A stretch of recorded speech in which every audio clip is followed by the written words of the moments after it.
Rokerij is a Dutch word for smokehouse. So started as a traditional steakhouse, we smoke a lot of meats and high-class steaks. Over the years, we've kind of evolved and added more of a New Mexican style twist to it. We're an upscale restaurant, and we still like to keep it casual.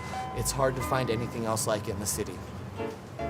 The food at Rokerij has a very unique flavor to it. Our chefs have all been here forever. All the grills here at Rokerij are open flame traditional grills, and for that we use strictly pecan wood for everything. One of the first items was the carne adobada, and what it is a slow roasted pork. It smokes in our smoker, has a lot of flavor, and it simmers in a homemade red chili sauce.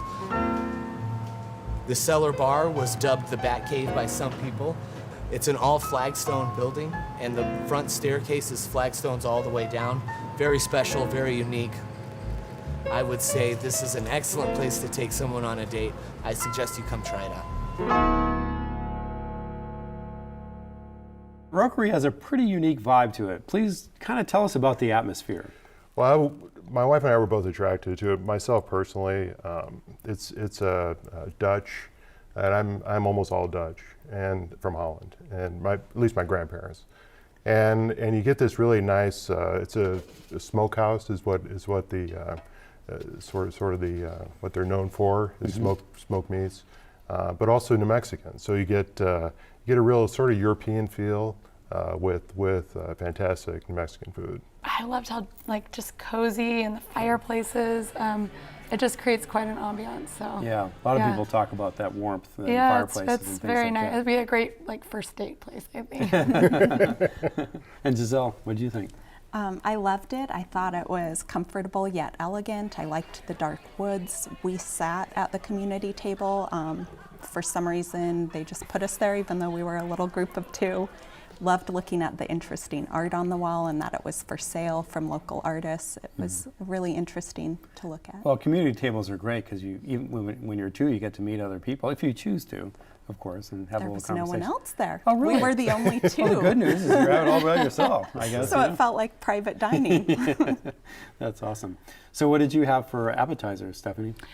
We had some New Mexican style Shriner sausages, which I'm a sucker for the Shriner sausage, and they're local and it's never disappointing. So those were really good. I really liked their plates, the silver, the metal plates. Yes. Make it just feel really rustic and hearty, and then they prepare it on a tortilla with the beans and the special sauces. So. Yeah, I always thought those plates that they have, which are solid metal, are great. It's like a green thing to do. It's recycling. They'll never break. It'll last for 100 years. Right. It's wonderful. Giselle, what do you have for appetizers? We had the grilled shrimp, larger shrimp on a tortilla. There were 4 dipping sauces, rice and beans. So it tasted more like that New Mexican style of shrimp. It's my wife's favorite. It was bacon wrapped shrimp with the 4 dipping sauces, and that's probably her favorite. So we started with that. You know, it's you can almost make a meal just even almost on that, but it's just a great start to that. Well, wrap bacon on anything at the end of the day, right? That's right. We all talk about that. So what did you jump to for entrees, Stuart? Well, they're known for the carne adobada.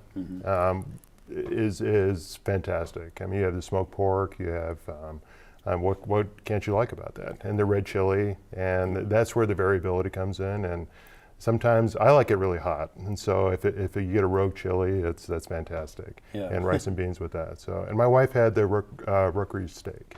So you're not happy until you're sweating. Absolutely. Meal, right? There must be tears coming out of somewhere. Not because it's warm. That's right. I got it. And what did you have, Stephanie? We also ordered a steak. It was a special. It caught my eye because the combination was so different. It was blue cheese, topped with blue cheese and green chili sauce. You had sides with that, right? A couple sides? I did. It looked like they had hand-piped some mashed potatoes into the hatch chilies. I think that's their signature dish. And it was so unique. It was really good. We also had beets. I had beets again. And, you don't like beets at all, right? Our friends, I try to be healthy. Our friends had the Brussels sprouts. They were really nicely roasted. We tasted those. And then it also came with the side salad. So it was just more than enough to share. I mean, such hearty portions. And again, you can just tell they really put a lot of effort into the sauces. Very good. Which is great. Giselle, can't wait to hear what you had. We had steak as well. I had the Rokerij steak without the hollandaise, though. My husband had the prime rib. Oh boy. So lots of steak. You were omnivores. We were that night. That night you were. So tell me about the prime rib, because that's something that, if done well, My husband said it's the best prime rib he's had in months. He loved it. He could not eat the whole thing, so he took some home, and then I think he ended up eating it for a midnight snack because it was so good he didn't want to wait till the next day.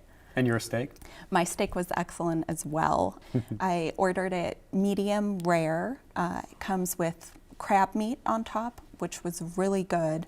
The steak was huge. It could have fed me for days, but it was so good I just kept eating. Nice, nice. Our friends ordered the Rokerij steak too, and they really liked the surf and turf right there on one plate. They said the crab meat was really delicious on top. It's a good combo. Stuart, I'm not mistaken, but I think the steak is bacon wrapped. Yeah, yeah, exactly. You hit right on it. And my wife Marilyn had that, and of course we always share what we have, so I got to taste that too. It's fantastic. We both ordered a baked potato for our side, and the baked potato was huge. They lost his, though, on the way to bring us the baked potatoes. So they said, sorry, we only have one.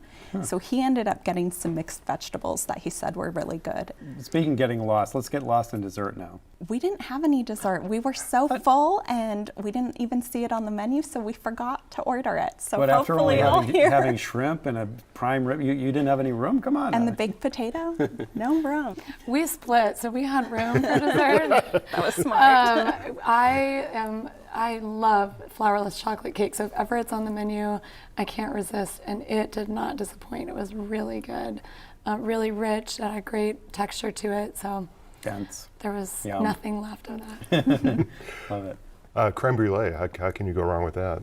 It was fantastic, and it's my wife's favorite too, so we split that. Oh, wonderful. If you would like to try Rokerij, reservations are accepted, and the average tab for dinner is $40 without drinks.